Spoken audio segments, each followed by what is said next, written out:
என்ன நம்ம இந்த மாலையில் கேட்டு போகிறோன்னா, இயேசு எனக்கு பிரச்சனை இருக்கிறது உரிய வேளையில் வரமாட்டார். பெரிய விதமான ஒரு கவலை, உரிய வேளையிலே அவர் வரமாட்டார். இயேசு ஒரு குடும்பமாக போவார், 12 பேராக சேர்ந்து போவார் இல்லையா? அந்த குடும்பமாக போய் ஒருத்தில் சாப்பிடுவார், எல்லாம் பண்ணுவார். நீங்கள் கூட்டு குடும்பம் கேட்டிருப்பீங்க, ஆனால் லேட்டு குடும்பம் கேட்டிருக்க மாட்டீங்க. ஜீசஸ்க்கு ப்ராப்ளம் என்னென்னா, நிறைய இடத்துல லேட்டு குடும்பமாக இருந்திருக்கிறாரு. காணாம ஒரு கல்யாணம், யவீர், அதான் சொல்கிறாளே இவ்வளோதான் உறுதல் போக்கு சரியாக போச்சு, அவன் தான் சரியாயிட்டான, போக வேண்டியதானே யவீர் வீட்டுக்கு இல்லையா? மார்த்தா ஒரு டைமில் சொல்கிறாரு அவன் சாவலைன்றாரு, அப்புறம் செத்தாலாம் பிழைப்பான்றாரு. ஒரே கன்ஃபியூஷன், ரைட்? அப்போ நம்முடைய வாழ்க்கையில் இயேசு கூட இருக்கணும், உரிய வேலையில் வரணும்னு எல்லாரும் எதிர்பார்க்குறோம்.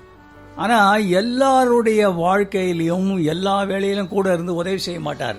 லெட் மீ பி, நான் சொல்கிற காரியங்களும் நல்லா கவனிச்சுக்கோங்க. இது எல்லாருக்கும் இல்லை, ரைட்? நான் ஆண்டவர் கொடுத்த காசெல்லாம் வருஷ கணக்கில் எல்லாம் ஊதாரித்தனம் பண்ணிவிட்டு கூத்தடிச்சிட்டு எல்லாம் பிரச்சனை மாட்டின உடனே இந்த ஆள் ஃப்ரீயாக ஜோம் பண்ணுறாராம போய் ஜோம் பண்ணிக்கலாம்னு வராத. ஆண்டவருக்கு all the problems in the Bible cannot be solved by prayer alone, but these are principles according to mend your life to get results. உன் வாழ்க்கையில் வலைகளை அலசி பார்த்த மாதிரி சில காரியங்களை அலசி பார்த்து உன் லெவலில் இருக்கிற காரியங்களை நீ செட்ரைட் பண்ணோம், ரைட்? 2 காரியங்கள் சொல்கிறேன், நல்லா கவனிங்க.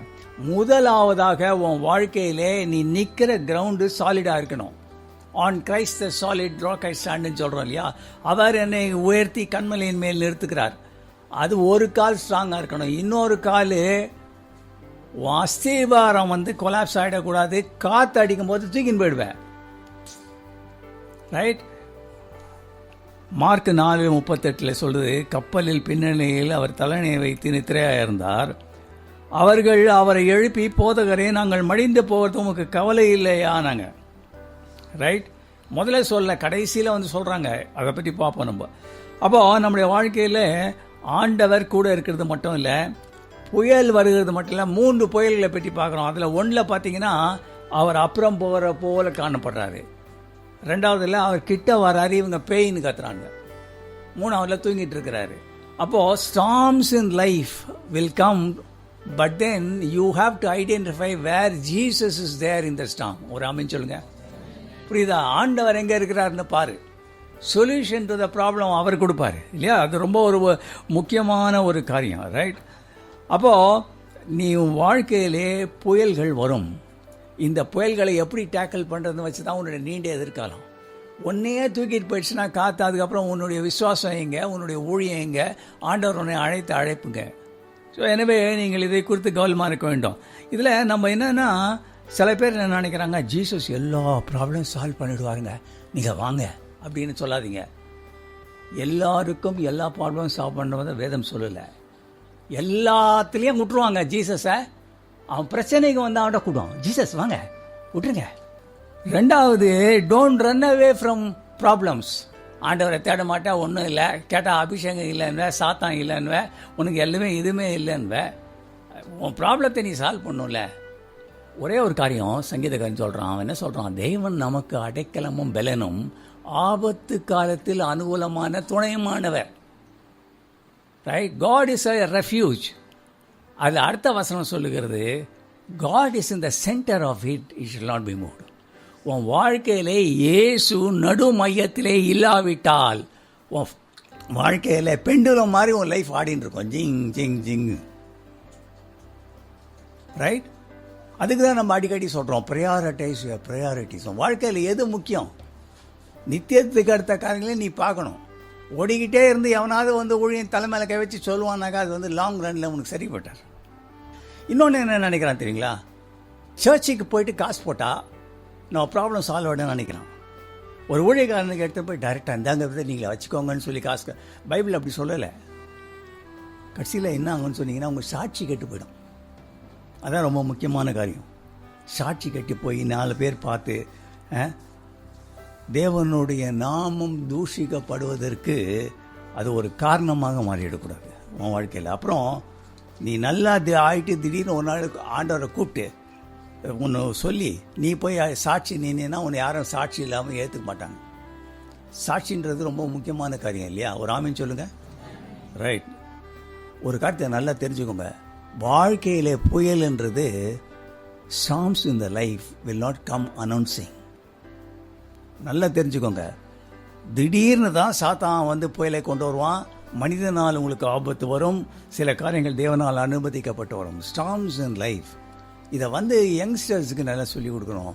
வளர்ந்து வரவங்களுக்கு தெரிந்து கொடுக்கணும். ஸ்டாம் வந்த பிறகு என்ன செய்யணும்ல, வாழ்க்கையில் சில தத்துவங்கள் தெரிந்து கொள்ள வேண்டும். தேவன் வாழ்க்கை புயல்களை அனுமதிப்பார், ஆனால் அவைகள் நிரந்தரமாக நீளாது. என்லெஸ்ஸாக இருக்காது. எந்த ஸ்டாமே 3 நாள் இருந்துன்னு சொல்லுவானா? இல்லை. அந்த லேண்ட் ஃபால்னு சொல்கிறானே அந்த இடத்துல தான் இன்டென்ஸாக இருக்கும். ரைட்.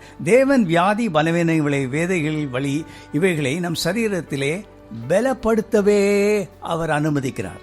வாழ்க்கையில் நம்மளை பலப்படுத்துறதுக்கு தான் சில காரியங்களை அனுமதிக்கிறார். ரைட். தேவன் நம் வாழ்வில் மன உளைச்சல்களையும் போராட்டங்களையும் அனுமதிக்கலாம். அவைகள் வாழ்க்கையில் உள்ள உள்ளான மனிதனை பலப்பட. Whatever agony and pain you have, your inner man is going to get strengthened. தேவன் நம் வாழ்வில் இக்கட்டு பிரச்சனை குழப்பம் இவைகளை அனுமதிக்கலாம். ஆனால் தேவன் உனக்கு பலம் தந்து திடப்படுத்தி வெற்றி வாழ்க்கை வாழ உதவி செய்வார். வாட் எவர் காட் டஸ், தேவன் உன்னுடைய தோல்விகளை அனுமதிக்கலாம். ஆனால் நீ கிறிஸ்துவுடன் ஜெயம் எடுக்க முடியும். ஆமீன் சொல்லுங்க. ரைட். மெஸ் இருந்தால் தாங்க மிராக்கிள் மெசேஜ் வரும். டெஸ்ட் இருந்தால் தான் டெஸ்டிமனி வரும். ஒன்றுமே இருக்கக்கூடாது, அப்படியே பெட் ஆஃப் ரோசஸாக இருக்கணும்னு நினைக்காத லைஃபு. அப்படி சொல்லலை பைபிளு இல்லையா? அதுக்குன்னு சொல்லிட்டு ஆண்டவர் ஒரு கட்டை வச்சு டெய்லி யாரையும் அடிச்சிட்டு இருக்க மாட்டார். சில காரியங்களை அனுமதிப்பார். எந்த பிற்காலத்து ஊழியத்திற்கு உன்னை தெரிந்தெடுத்திருக்கிறாரோ அந்த ரீதியிலே நீ பலப்படுவதற்காக சில காரியங்களை அனுமதிக்கலாம். நீ வளர்ந்து வருகிற வரை உன்னை ஒரு குறிப்பிடத்தில் வச்சிருக்கலாம். ஏற்ற காலத்திலே உயர்த்தத்தக்கதாக நீ பலத்தை சொல்ல அடங்கிடு. ஏதோ ஒரு விதத்தில் உன்னை வந்து பலப்படுத்திட்டு இருக்கிறாரு. ஏதோ ஒரு இடத்துல உனக்கு அநேக காரியங்களை கற்றுக் கொடுத்திருக்கிறார்கள். இவர்கள் உன்னுடைய பிற்கால வாழ்க்கையிலே மிகுந்த உனக்கு ஆசீர்வாதமாக இருக்கும். ஆனால் அல்டிமேட்டாக என்ன தெரியுங்களா? அநேக கஷ்டங்கள் பாடுகள் உனக்கு வரும்போது அது கிறிஸ்துவனுடைய அன்பை விட்டு பிரிக்காமல் உன்னை காத்துக்கொள்ளும். ஒரு ஆமென் சொல்லுங்க. அப்போது பிற்கால ஊழியத்திலே உனக்கு உதவி செய்யும்படியாக ஆண்டவர் என்ன பண்ணுறாரு? சரி, புயலுக்கு ஒரு எல்லை இருக்கிறது இல்லையா? சுனாமி வந்தது, ஆண்டவர் ஒரு எல்லை இருந்தார், இல்லை காலியாக இருப்போம், ஆண்டவர் வச்சார். நான் சொல்கிறேன், நல்லா கவனிச்சுட்டு வாங்க. தாவீதின் வாழ்வில் ஒரு நாள் ஒரு கரடி வந்தது. அது தாவீது ஒரு சிங்கத்தை சந்திக்க தகுதிப்படுத்தியது. ஒரு சின்ன காரியம், அதுக்கு மேலே பெரிய காரியம். சின்ன காரியத்தை செய்யறதுனால பெரிய காரியத்தை செய்துட்டான். இது யாருக்கு புரியல? எல்லாருக்கும் புரியுது இல்லையா? Very good. அடுத்தது பாருங்க. தாவீதை எதிர்த்த சிங்கம் அவனை கோலியாத்தை எதிர்க்க தகுதிப்படுத்தியது. கோலியாத்து தாவீதை சவுலை சந்திக்க தயார்படுத்தினது. சவுல் தாவீதை சிங்காசனத்துக்கு தகுதிப்படுத்தியது. ஸ்டெப் பை ஸ்டெப்பாக பார்த்தீங்கன்னா அவன் ஒவ்வொரு பிரச்சனையும் மீண்டு வரும்போது ஒரு ஹையர் லெவல் போயிடறான். அதை நீங்கள் அறிந்து கொள்ள வேண்டும். வாழ்க்கை புயல்கள் வரக்கூடாது என்று நீங்கள் ஜெபித்தீர்கள் என்றால் அது சாத்தியக்கூறான ஒரு காரியம் அல்ல. உங்கள் வாழ்க்கையிலே அப்படி நடப்பதற்கு அது நிச்சயமாக ஒரு ஆசீர்வாதமாக இருப்பது இல்லைன்னு சொல்லக்கூடாது. மோனார்க் பட்டர்ஃப்ளைன்னு நீங்கள் கேள்விப்பட்டிருக்கீங்களா? ரொம்ப அழகாக இருக்கும், பெரிய பட்டர்ஃப்ளை. அதுக்கு 2 ஆண்டனா இருக்கு, அப்படி தலையில் இருக்கும். இந்த 2 ஆண்டனா என்ன பண்ணோம்னா, ஒன்று சூரியனை பார்க்கிறது, இன்னொன்று காத்தோடைய டைரக்ஷனை பார்க்குது. இதனால் அது தன்னுடைய எந்த இடத்துல தேன் இருக்குதோ அதை இடத்த விட்டு 1.5 கிலோமீட்டர் வரைக்கும் போயிட்டு அதே இடத்துக்கு திரும்பி வரும். அப்போ அவன் வாழ்க்கையில் 2 ஆண்டனா தேவை. ஒன்று, ஆண்டவரோடு கூட உன்னுடைய வாழ்க்கையிலே நடந்து கடந்து போக, அவருடைய சித்தம் என்ன என்று நீ அறிந்து கொள்ள அது உனக்கு உதவியாக இருக்கும். இவங்க இந்த பசங்க, இந்த 12 சீஷர்கள், அவங்க வாழ்க்கையில் கஷ்டப்பட்டுருக்கலாம். ஏசாத தூங்கி நிற்கிறாரு. ஒரு டைம் எல்லாருமே அதில் 7 பேர் மீனவர் குடும்பமே இல்லை, 12 பேரில். இவங்க ட்ரை பண்ணியிருப்பானுங்க, இல்லை லாஸ்ட்டில் இது பண்ணுறாரு. எடுத்த உடனே திரும்ப சொல்கிறான், ஆண்டவரே நாங்கள் சாகுறோமே ஆண்டவரே. இயேசுநாதர் எனக்கு உதவி செய்யலைன்னு. ரைட்? அது அப்படி வந்து தட்ஸ் நாட் ரைட். இருந்தாலும் அப்படி செய்கிறாங்கன்னு பார்க்குறோம். நான் சில வாசிக்கிறேன், நல்லா கவனிச்சுட்டு வாங்க. கடந்த ஆண்டில் தேவன் அனுதினம் உன்னை காத்தார். உன்னை காட்டிலும் பரிசுத்தவான்கள் மரித்து போனார்கள். ஒத்துக்கிறீங்களா இல்லையா? ஏன்னா உங்களுக்கு தெரியாது, ஏன்னா நீங்கள் தனித்தனி வீட்டில் இருக்கீங்க. நான் பல இடங்களில் ஊழியம் செய்கிறேன். பழைய நண்பர்களாக இருக்காங்க. சில பேர் பார்த்தீங்கன்னா 54, 55ன்றாங்க, 58ன்றாங்க, டொப்புன்னு போயிட்டான்றாங்க. அவங்களுக்கு நான் ஊழியம் இருக்குன்னு நான் நினச்சிட்டு இருந்தேன். நம்மை வாழ வைத்திருக்கிறார். உன்னை காட்டிலும் நீ இதெல்லாம் சிந்திச்சு பார்க்கணும். எடுத்தவொன்னே ஆண்டவர் என்னை கொண்டுட்டாருன்னு சொல்லாத. என் வாழ்க்கையில் ஒன்றும் செய்யலைன்னு நினைக்காத. என் பொண்ணு வாழ்க்கையில், பையன் வாழ்க்கையில் ஒன்றும் செய்யலை, அவங்கெல்லாம் ஊதாரியாக போயிட்டாங்கன்னு நினைக்காத. நோ, தட் இஸ் நாட் நீ சாத்தான் என்ன முடிவு செய்கிறான் அந்த நீயே வாயில் அடிக்கிட்டினா நீ சொல்கிறது தான் நடக்கும். இந்த ஆண்டில் ஆராதனை செய்கிறவர்களை உன்னை காட்டிலும் நல்லா ஆராதனை செய்கிறவங்க, பணக்காரர் இல்லையா, நல்ல சபை வச்சுருக்கவங்க, அவங்கள காட்டில் உன்னை ஆசீர்வச்சிருக்காரு. இதெல்லாம் நீ நினச்சி பார்க்கணும். ரைட்? உன்னுடைய திருமணத்தை செய்து வச்ச ஆயர் எத்தனையோ பேருக்கு திருமணம் செய்திருப்பாரு. அதில் ஒருத்தன் போயிருப்பான், ஒருத்தருக்கு ஒன்றும் இல்லை, நான் ஆண்டவர் உன்னை ஆசீர்வச்சிருக்காரு.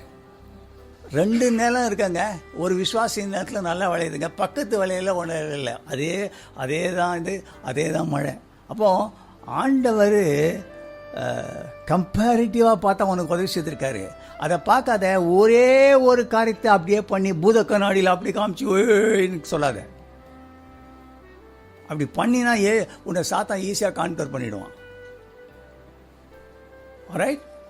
அப்போ உன் வாழ்க்கையிலே உன்னுடைய புயல்கள், ஸ்டார்ம்ஸை எப்படி நீ ஹேண்டில் பண்ணுறதுன்னு வச்சு உன்னுடைய எதிர்காலம் இருக்கும். ரைட்? இது ரொம்ப முக்கியமானது. புயல்களை எப்படி நீ சமாளிக்கிறாய் என்பதை வைத்துதான் உன்னுடைய விசுவாச ஜீவியம் செயல்படும். சரி, 2 காரியங்கள் இருந்தால் உடனே உனக்கு புயல் வந்துடும். ஒன்று, ஆண்டவர் ஒரு காரியத்தை செய்யணும்னு சொல்கிறாரு, ஊழியத்தை. ரைட்? தள்ளி போடாத. ரைட்?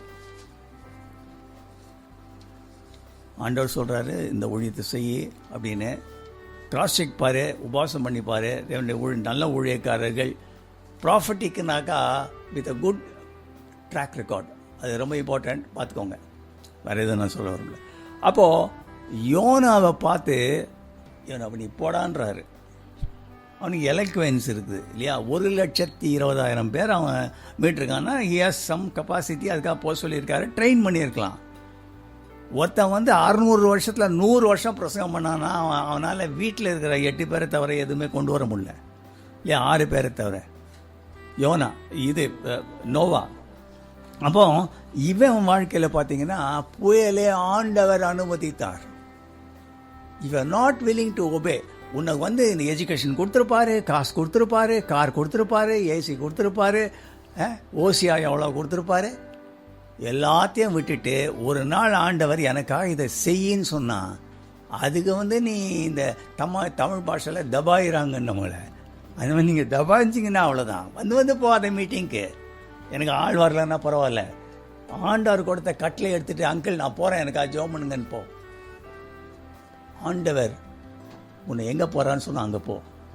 என்ன செய்கிறான்னு செய். Only to be what he really wants me to be every step of the bill. அங்கே போகும்போது புயல் நான் பிரதர், ஒரு சின்ன பாட்டு இருக்குது, with Christ in the vessel we can smile at the song as we go sailing on. ஒரு அமைன்னு சொல்லுங்கள். ஆண்டவர் இருந்தானா புயல் வந்தாலும் சந்தோஷமாக போகலாம். 2வது, ஆண்டவர் உனக்கு சில வரங்கள், வல்லமைகளை கொடுத்து இல்லை அதிகாரங்களை கொடுத்து பைபிளை கற்றுக் கொடுத்து வச்சு ஒரு இடத்துல வைக்கிறாரு. அது பயன்படாத ஒரு இடத்துல போய் நீ உட்கார்ந்துருந்தீன்னா, அல்லது வேறு இடத்துல சொல்ல போனால் தவறான இடங்களிலே ஒரு பரிசுத்தவான் உட்கார்ந்திருந்தால் ஆண்டவர் என்னை கேட்பார், டேய் என்ன பண்ணுறீங்க? ரைட்?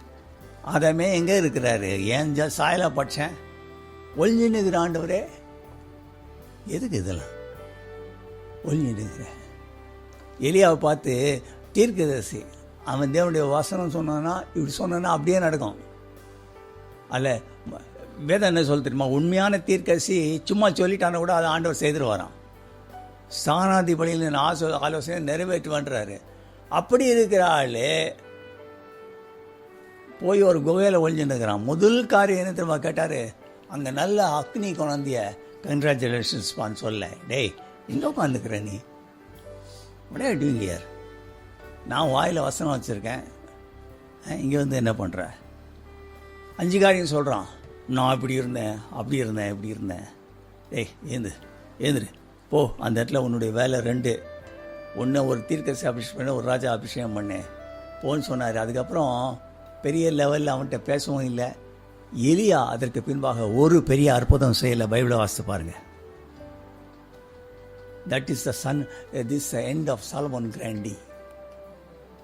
முடிஞ்சது கதை, ரைட்? அப்போ உன் வாழ்க்கையிலே தேவன் சில காரியங்களை சொல்லி அதை நீ செய்யல, you are sitting in a wrong place, evading time, evading your money and all the luxuries. இது பேர் தான் கம்ஃபர்ட் ஜோன்னு பேர். கம்ஃபர்ட் ஜோன் ஆளுங்கெல்லாம் கொலைகாரங்க இல்லை. இருக்கிற சூழ்நிலையில் நல்லா இருக்கும். ஆண்டவர் கொடுத்த ஆசீர்வாதங்கள் இழுத்துன்னு வருது, வர வரைக்கும் போட்டோம். Never think that storm will come. அசிங்கப்பட்டு போதும், அசிங்கப்பட்டு முடிஞ்சிடுவேன். இல்லை அசிங்கப்பட்டு நீங்கள் இப்போல்லாம் வந்து மீன் யாரும் வீட்டில் வாங்கி வெட்டுறதில்லை. இருக்கவங்க அப்படி தான் நினைக்கிறேன். எங்கள் அம்மாலாம் போய் திரும்ப மீன் வாங்கின வந்து வீட்டில் வெட்டினாங்கன்னா 2 நாள் ஸ்மெல் இருக்கும். இவன் வயிற்றில் மீன் வயிற்றில் இருந்துருக்குறாங்க. அப்போ தான் அவனுக்கு ஒரு ரியலைசேஷன் வருது, மாயையான காரியங்களை நம்பி போகிறவர்கள் தங்களுக்கு வரும் கிருபைகளை போர்க்கடிக்கிறாங்க. என்னை பார்த்து இந்த வேலையை கொடுத்து இதை செய்யணும் ஆண்டவர் சொல்லியிருக்காருன்னா அதை காட்டிலும் ஒரு பெரிய கிருபை ஒன்றுமே இல்லை. ஆண்டவர் உன்னை பார்த்து இந்த வேலையை செய்ய மகனேன்னு சொன்னால் அவர் யாருங்க? அவர் ராஜாதி ராஜா, கத்தாதி கத்தாய், அண்ட சலாசரங்களை படைத்தவர். அவர் உன்னை பார்த்து தெரிந்தெடுத்து உன்னை சேற்றில் இருந்த உன்னை தூக்கி எறியப்பட்ட என்னை வேண்டும் என்று சொல்லி என்னை எடுத்துக்கொண்டாரே. அவர் கொடுத்த காரியங்களை செய்யலன்னா you'll be in big trouble, right? பாருங்க, இன்னும் 2 காரியம் சொல்ல போகிறேன், நல்லா கவனிங்க. இது வந்து அகெயின்ஸ்ட் காட். உன் முன்னை வைத்து தேவன் ஒரு பெரிய காரியங்களை செய்ய போகிறார், சாத்தானுடைய சேனையை உடைக்கப் போகிறார் என்றால் உன்னுடைய வாழ்க்கையிலே பெரிய புயல்கள் வரும். ஆனால் அந்த புயலிலே இயேசு இருப்பார். உன்னை அந்த புயலில் அந்த சூழ்நிலை ஆரம்பிக்கும் பொழுது அக்கறைக்கு போ என்று சொன்ன தேவன் உன்னை பத்திரமாக அக்கறைக்கு கொண்டு போய் சேர்ப்பார். வழியிலே எந்த ஒரு காரியமும் உன்னை சேதப்படுத்தாது. நல்லா தெரிஞ்சுக்கோங்க. இதை உன்னை வைத்து ஒரு பலத்த காரியங்களை செய்ய வேண்டும். சில பேருக்கு விடுதலை கொடுக்க வேண்டும். சில பேருக்கு பலத்த காரியங்களை செய்து ஒருவேளை நெக்ஸ்ட் ஜெனரேஷன் ஆளில் உன் மூலமாக ரட்சிக்கப்பட்டாலே பலத்த காரியம் செய்யணும்னா உன் வாழ்க்கையில் புயல் வரலாம். இவைகள் எல்லாம் உன்னை தேவனை நம்பி விசுவாசிக்க இன்னும் பெரிய காரியங்களை செய்ய உதவி செய்வார். கொஞ்சம் தயவுசெய்து இந்த மட்டும் வாசிங்க. மார்க்கு 4வது அதிகாரம் 35 41, அது மட்டும் வாசிங்க. அன்று சாயங்காலத்தில் அவர் அவர்களை நோக்கி அக்கறைக்கு போவோம் வாருங்கள் என்றார். அவர்கள் ஜனங்களை அனுப்பிவிட்டு அவர் படவில் இருந்தபடியே அவரை கொண்டு போனார்கள். வேறே படவுகளும் அவரோட கூட இருந்தது. அப்பொழுது பலத்த சுழல் காற்று உண்டாகி படவு நிரம்பத்தக்கதாக அலைகள் அதன் மேல் மோதிற்று. கப்பலின் பின்னணியத்தில் அவர் தலையணையை வைத்து நித்திரையாயிருந்தார். அவர்கள் அவரை எழுப்பி, போதகரே, நாங்கள் மடிந்து போகிறது உமக்கு கவலை இல்லையா என்றார்கள். அவர் எழுந்து காற்றை அதட்டி கடலை பார்த்து, இறையாதே, அமைதலாயிரு என்றார். அப்பொழுது காற்று நின்று போய் மிகுந்த அமைதல் உண்டாயிற்று. அவர் அவர்களை நோக்கி, ஏன் இப்படி பயப்பட்டீர்கள்? ஏன் உங்களுக்கு விசுவாசம் இல்லாமற் போயிற்று என்றார்.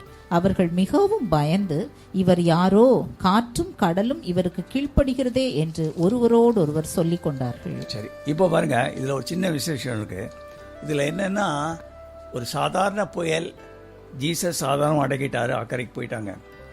அக்கறைக்கு போனோன்னு பார்த்தீங்கன்னா அடுத்த சாப்டர்ல நேராக அவர் கல்ற தோட்டத்துக்கு போறாரு. அங்கே வந்து லேகியோன் என்று சொல்லப்படுவான ஒரு பிசாசு பிடித்த ஒரு மனுஷன் இருக்கான். அவனை போய் துரத்துக்கிறாரு. அப்போ சில ஆர்கியூமெண்ட் நடக்குது. அங்கே இருக்க பிசாசு சொல்கிறது, நீங்கள் ஏன் எங்களுடைய எல்லைக்கு வந்தீங்க? These are all territorial spirits. நல்லா தெரிஞ்சுக்கோங்க. அந்த டெரிட்டரிக்குள்ளாக இயேசு வருவதை அவர்கள் விரும்பவில்லை. அந்த டெரிட்டரியிலே இவர்கள் எல்லாம் கானானியர்லேருந்து சந்ததியில் வந்தவங்க. இவங்கெல்லாம் பன்னிக்கறி சாப்பிட்ற ஜூதர்கள், which is against the Torah. So இவர்கள் பண்ணியை வச்சு நல்லா இது பண்ணியிருக்கிறாங்க. ஜீசஸ் வந்தால் நம்ம பண்ணி வித போயின்னு சொல்லிட்டு அவர் என்ன சொல்கிறார், டெரிட்டோரியல் ஸ்பிரிட்ஸ். ஸோ நீங்கள் இந்த டெரிட்டோரியல் ஸ்பிரிட்ஸை பற்றி தெரியணும். புதிய இடங்களுக்கெல்லாம் போகும்போது நீங்கள் அந்த இருக்கிற சில அந்தகார சக்திகள்லாம் பைன் பண்ணோம். நம்ம அதை கொடுத்து பவர் மினிஸ்டர் சொல்லியிருக்கோம். இப்போ அந்த இடத்துல போன உடனே அந்த இவனை ரெடி பண்ணுறாரு. கடைசியில் பார்த்தீங்கன்னா எல்லாரும் அவனை அக்யூஸ் பண்ணுறாங்க. ஜீசஸ் உடைய ஊழியத்தை அவன் அதே ஷர்ட் பேண்ட் போட்டு நிற்கிறான். எல்லாரும் பார்த்து ஆசிட்டாங்க. வேதம் என்ன சொல்லுகிறது, 4ஆம் வட்டத்திலே அவன் தெக்கப்போலின்ற நாட்டுக்கு போய் 10 சபைகளை ஸ்தாபித்தான். ஒரு அல்லேலூயா சொல்லுங்க. ஒரு பேய் பிடிச்சவனை தேடி போறாரு. டெரிட்டோரியல் ஸ்பிரிட்ஸ் வந்து இயேசு அந்த டெரிட்டரியை அந்தக்குள்ள வராத இருக்கபடியே சாத்தான் அந்த புயலை கொண்டு வந்து இவளை கவிழ்க்க வேண்டும் நினைச்சான். சில வேளைகளிலே சாத்தான் நீ ஊழியத்துக்கு கிளம்பி போகும்போது அந்த இடத்துல வந்து அவன் ரிவைவல் கொண்டாந்துருவானா, எனக்கு ஒரு புட்டு ஒரு பிரேக் போடலான்னு போடுவான். Don't worry about that. ஆண்டவர், God is in control of everything. Right? அப்போ பவுல் என்ன சொல்கிறான், சவுல் அடி வாங்கின உடனே அவனுக்கு நல்ல ஓரளவுக்கு பைபிள்லாம் தெரியும். அவன் சொல்லிட்டான், என்ன செய்ய சித்தமாக இருக்கு. ஆர்கியூமெண்ட்டே கிடையாது. உன் வாழ்க்கையில் நீ கேளு, ஆண்டவரே நீர் என்னை இப்படிலாம் சொல்லி கொடுத்துருக்கிறீரு, நான் என்ன செய்ய சித்தமாக இருக்கிறீர். ரைட். 2வது, பவுல் ஒரு கப்பலில் போகிறான். அந்த கப்பலில் வந்து பார்த்தீங்கன்னா அவன் கைதியாக போகிறான். அதனால் கீழே தட்டில் உட்கார வச்சுருக்காங்க. மாலுமி மேலே தட்டில் சொல்கிறான், இந்த மாதிரி நம்ம புறப்பட்டு போகிறோன்னு. இவன் போய் மேலே இந்த கைதி போய் சொல்கிறான், சார் இதெல்லாம் பார்த்தா இது வந்து தாங்காது போல இருக்குது சார், ஏதோ ஒரு பெரிய புயல் வர மாதிரி இருக்குது அப்படின்னு சொன்னோடனே அவன் நம்பவில்லை. மாலுமி அந்த கேப்டன், ரைட், அவன் என்ன சொல்கிறான், பவுல் சொல்லுகிறதை காட்டிலும் தன்னுடைய சொந்த ஞானத்தில் செயல்பட்டான். ஆனால் புயலில் சிக்கிட்டான். கீழே உட்காந்துருக்கிறான். அவன் யார்? அவன் அனாயிண்டட். மாலுமி இவன் கேப்டன் யார்? Appointed. You may be an anointed person. You are sitting in a low ground. Nobody recognizes you. Nobody gives you a chance to talk. ஆனால் ஆண்டவர் ஒரு நாள் ஒரு நிமிஷத்தில் டக்குன்னு அவனை மேலே கொண்டாந்து அப்பாயிண்டட்டை கீழே தள்ளி அனாயிண்டடை மேலே உட்காந்துருவார். ரைட். நீங்கள் பாருங்கள், பைபிளெல்லாம் வாசித்து பாருங்கள். எல்லா இடத்துலையுமே பார்த்தீங்கன்னா எரேமியா கூட போட்டு டம்ப் பண்ணிட்டாங்க. அப்புறம் ஒருத்தன் வந்து சொல்கிறான், இவனை தீர்க்க தரிசி அடிச்சா பிரச்சனை ஆகிடணும்னு அவனை கூப்பிட்டு அரண்மனையை உட்கார வச்சிட்டான். யோசேப்பும் அப்படி தான் இல்லையா? அப்போது நம்முடைய வாழ்க்கையில் இது மாதிரி உட்கார வச்சிட்டானா. 4ஆம் வட்டத்தில் பார்த்தீங்கன்னா கப்பல்லாம் உடஞ்சி போச்சு. மெலித்தா அந்த தீவுக்கு போகிறாங்க. அந்த மெலித்தா இந்த தீவு சின்ன தீவாக இருந்திருக்கும், ஏன்னா அந்த ஊருக்கு கப்பலே வந்திருக்காது போல் இருக்கு. பவுலினுடைய விஜயம் நிமித்தமாக, அங்கே போய் சேர்ந்தது நிமித்தமாக அந்த முழு பட்டணமும் இயேசுக்குள்ளாக வந்தது. ஆண்டவரே, என்ன நான் இவ்வளோ பெரிய ஊழியக்காரன் பவுல போசலன், நான் போகிற கப்பலில் போய் இடிச்சிங்க உடச்சிட்டிங்க. அப்போ நம்முடைய வாழ்க்கையில் வந்து பிரச்சனைகள் வரதான் வரும், சூழ்நிலை வரதான் வரும், புயல் வரதான் வரும். அப்போ எப்படி நானும் எனக்கும் குடும்பம்லாம் இருக்குது, எப்படி பிரதர் நாங்கள் போய் ஊழியம் செய்யணும்னு நினைக்காத. நான் ஒரு வசனத்தை வாசிக்க போகிறேன், நல்லா கவனிங்க. இதை கொடுத்து நம்ம பேசியிருக்கோம், உங்களுக்கு ஞாபகம் இருக்கும். இதுவும் நல்லா வாசிக்க, நல்லா கவனிங்க. 2 ராஜாக்கள் 22-28. பொன்னுக்காக ஓப்பீர் போகும்படி யோசபாத் தர்ஷீஸ் கப்பல்களை செய்தான். ஆனால் அவள் போகவில்லை, அவர்கள் என்சேனிலே உடைந்து போயின. சாலமோன் வந்து கப்பல்களை செய்து அதில் இரும்பு, வெள்ளி இதெல்லாம் எடுத்துகிட்டு வந்து ஊர்லேருந்து எடுத்து வந்து இறக்குனான். அவனுடைய சந்தித்தில் வந்த யோசபாத் கப்பலில் செய்தான். ஆனால் எதுக்கு? ஓபியில் இருக்க தங்கம், எடுத்துகிட்டு வர்றதுக்கு. தங்கம்னா ராயல்ட்டி ஆர் காட்ஸ் ஒர்க். கப்பல் செய்தான், அதை எடுத்து யாரும் சீக்குள்ளே கொண்டு போகல. சீக்குள்ளால் கொண்டு போகலன்னா அது நிமித்தமாக கப்பல் நொறுங்கி போய்விட்டது. அது யாருக்குமே யூஸ் இல்லை. ஆண்டவர் வந்துட்டு சொல்லிகிட்டே இருக்கார், சங்கு ஊதுற மாதிரி காது கிட்ட வந்து பேசுகிறாரு. ஒவ்வொரு வாரமாக வர கேட்குற, ஒன்றுமே செய்யாத போயிட்டு இருந்தீனாக்கா ஒரு நாள் வந்து உன் கப்பல் அப்படியே நொறுங்கிடும். It will desecrate, integrate on its own. When you are in the presence of God, where God speaks, be dangerous. It is very dangerous. If you are going to a place where God doesn't speak, it is அதனால எந்த காரியம் இல்லை, தொடச்சி போட்டு போயிட்டே இருக்கலாம் நீ. ஆனால் ஆண்டவர் ஒன்று சொல்கிறாரு, செய்ப்பா, இதா செய், இதா செய், இதா செய்யினா. ஒன்றுமே செய்யாது இருந்தீங்கன்னா பொண்ணுக்காகவே ஒரு கப்பல் இருந்தது. அந்த காலத்தில் எத்தனையோ கோடி ரூபாய் செலவழிச்சிருப்பான் இல்லையா, எத்தனையோ அங்கே அந்த என்ன டாலர் இருந்ததை பண்ணியிருப்பான்.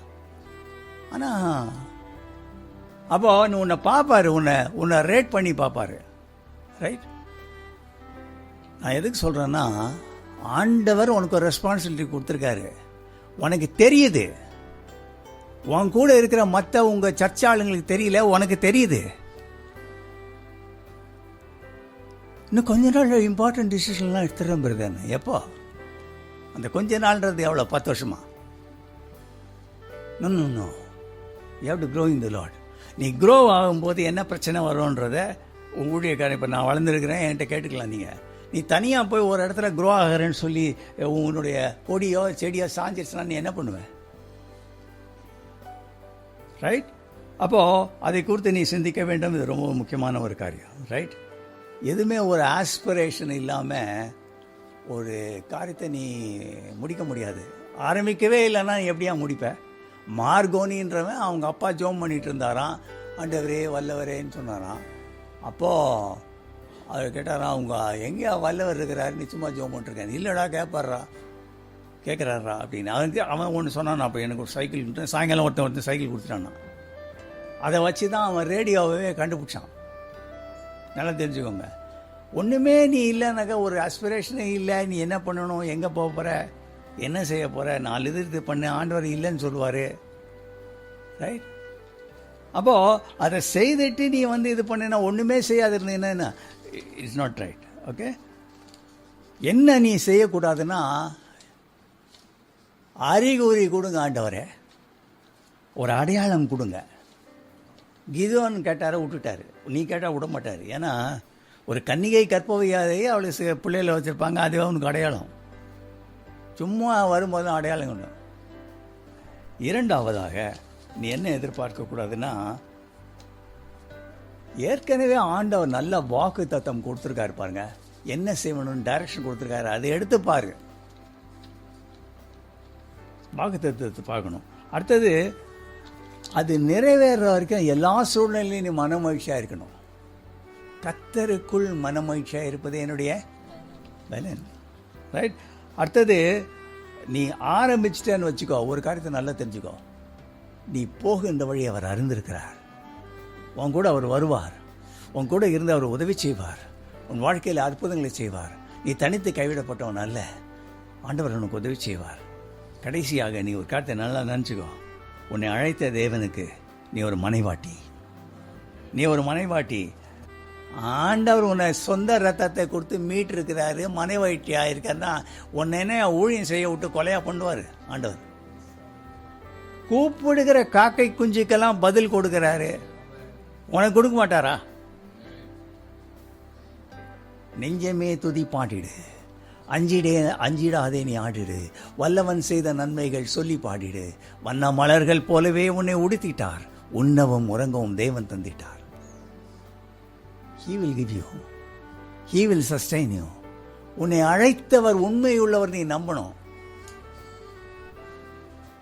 நீதிமான் கைவிடப்பட்டது நான் கண்டதில்லைன்னு எழுதிருக்குது. நம்பணும் நீ விசுவாசத்திலே. விசுவாசத்தினால் நீதிமான் பிழைப்பான் என்பதை நம்பணும். சும்மா எங்கேயாவது எங்கே போய் ஜோம் பண்ணுறாங்க தலையில் கவிச்சு ஹீல்னு சொன்ன போகாத. உனக்கு அந்த நோயை கொடுத்ததே நீ ஊழியம் செய்யணுன்றதுக்கு தான், சம்பாதிச்சு வீடு கட்டுறதுக்காக இல்லை. அதெல்லாம் செய்யணும். நீங்கள் அதெல்லாம் அம்போன்னு விட்றாதீங்க ஃபேமிலியை. அதெல்லாம் சொல்லணும் உங்களுக்கு. நீங்கள் சம்பாதிங்க, வீடெலாம் கட்டுங்க. பட் ஆண்டவர் உன்னை அழைச்சிருக்காருன்னு தெரிஞ்சிருந்தா இது பண்ணாத. ஆண்டவருக்கு உண்மையாரு, ஆண்டவருடைய சத்தத்தை கேளு. கர்த்தாவே சொல்லும் அடியேன் கேட்கிறேன் என்று சொல்லு. Lord, I want to listen the audible voice of God. God will speak to you. அவர் நீ வலதுபுறம் சாயும் பொழுதும் இடதுபுறம் சாயும் பொழுதும் இது வழின்னு சொல்லி அமர்ந்த மெல்லிய சத்தத்தை கேட்பாய். உன்மேல் கண்ணை வைத்து உனக்கு ஆலோசனை சொல்லுவார். நீ நடக்க வேண்டிய வழி உனக்கு காட்டுவார். என் கிருபை உனக்கு போதும் என்று சொல்கிறார். தலைவணங்கி ஜெபிப்போம். Thank you Jesus.